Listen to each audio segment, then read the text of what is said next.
মৎস্য মুদ্রা 5টা মুদ্রা। এবার প্রত্যেকটার মধ্যে তুলসী পাতা দিয়ে ধরে সব দেওয়া আছে। এবার প্রথমে মনে করেন আমি গুরুদেব আছেন, এখানে প্রভুপাতকে আমি গুরুদেব করলাম, একটা আসন দিতে হবে।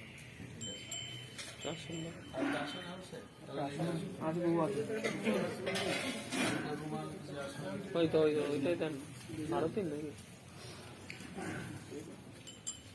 প্রথমে ভোগের যে টেবিলটা আগে মুছে নিতে হবে, তারপর ওখানে ভোগের প্লেটটা রেখে তারপরে আসন দিয়ে, এই আসনটা এমন নয় যে ও আমাদের ভগবানের যে গুরুদেবের আসন, প্রভুপাদের আসন, তারপর মহাপ্রভুর আসন, কৃষ্ণের আসন, এরকম আসন দিতে গেলে তো অনেক আসন লাগবে, তাই না? তো ভগবানের আসন, ছত্র, শয্যা সবকিছুই হচ্ছে বলরামের প্রকাশ। আর নিত্যানন্দ প্রভু হচ্ছেন সেই বলরাম, আর বলরাম হচ্ছেন অনন্ত শেষ। এই অনন্ত বিশ্ব ব্রহ্মাণ্ড ভগবানের কাছে, ভগবান অনন্ত শেষের মাথার উপর একটা শস্যদানার মতো অবস্থান করছে। এরকম মনে করেন একটা ছোট আসন, এর মধ্যে দ্বাদশ মহাজন, 64 মহান্ত, সমস্ত গুরু পরম্পরা, সমস্ত কৃষ্ণের পার্ষদ, মহাপ্রভুর পার্ষদ, কৃষ্ণের সখীরা, ব্রজবাসীরা সবাই এখানে বসতে পারে। ঠিক আছে, অনন্তকালী বিশ্বের সমস্ত জীব এখানে বসতে পারে। এটা ভগবানের আসন, সেটা সেইভাবে চিন্তা করে, এটা অনন্ত শেষের প্রকাশ। প্রথমে গুরুদেবকে আসন দিতে হবে। এটা একটা বিসর্জনীয় পাত্র থাকবে, একটা আসন গাছ থাকবে, একটা ঘন্টা থাকবে, বুঝা গেল? ইদম আসনম ওম গুরাবে নমঃ। ব্রাহ্মণ লিখিতে কেউ নেই তো না? ঠিক আছে, তাহলে ফিলিং বীজ উচ্চারণ করছি না, ওম উচ্চারণ করছি। আমরা ওম মন্ত্র, ওম বীজ উচ্চারণ করে নিবেদন করতে পারবো। ইদম আসনম ওম গুরাবে নমঃ। ইদম আসনম ওম পরম গুরাবে নমঃ।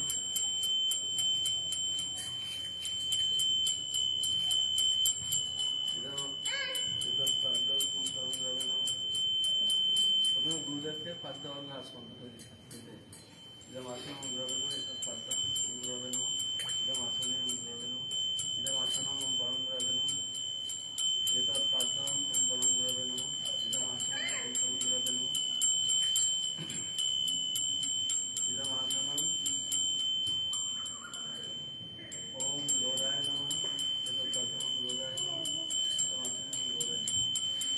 আমি মহাপ্রভুকে নিবেদন করছি।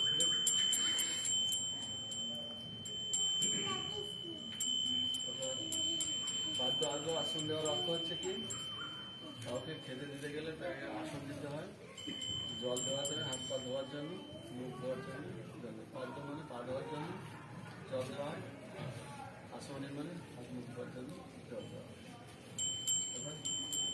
দেওয়া হলো সবাইকে বিরাম নৈবেদ্য ওম গৌরায় নমঃ, বিরাম নৈবেদ্য বিরাম পানীয় গৌরায় নমঃ, বিরাম পানীয়। প্রত্যেক যে যার দীক্ষাগুরু মন্ত্র আগে 3বার উচ্চারণ করতে হবে।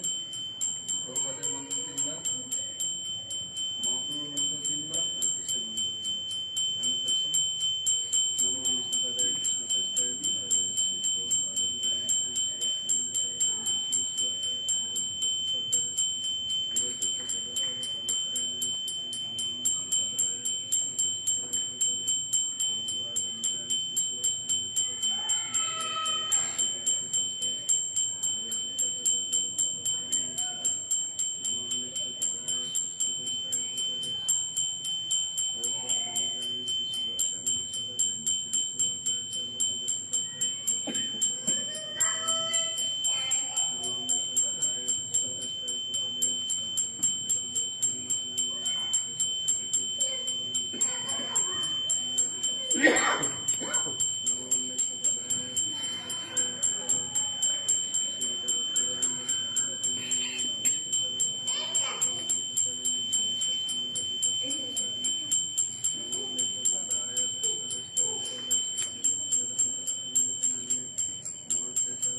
বলছি আপনারা একবার